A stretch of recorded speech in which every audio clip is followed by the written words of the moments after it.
guys, good morning. Ayan, flex ko lang sa inyo ang aking new safety shoes. Papakita ko po. Ito po ay sapatos namin sa McDo. At dahil nga ang aking sapatos ay pudpud na, sira na, napasok na ang tubig sa loob.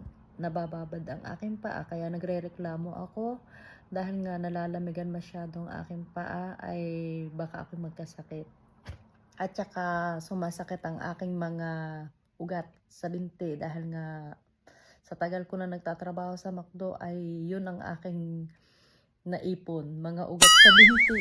So yun nga guys, at ipapakita ko sa inyo ang aking safety shoes na nahingi ulit. At take note, ito po ay libre. Siyempre, pa-uniform, pa-sapatos ng McDo. Ayan. Guys, ang aking safety shoes. Ayan. At siya ay size 39. Ang aking pong paa ay size 38 and a half. So, tamang-tama lang ang size 39. Hindi siya masikip at hindi rin siya sobrang luwag. Kaya hindi masakit sa paa. Ayan, tingnan natin. Pakita ko sa inyo ang kulay niya. Ayan.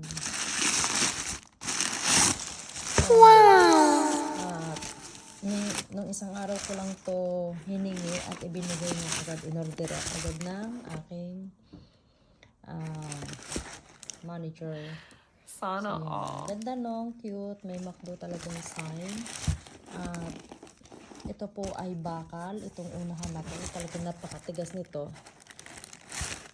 Kaya kung may pumatak man sa bandang ito na mabigat ay hindi masasaktan ng aking paa. Wow! At yun nga, malambot din ito guys.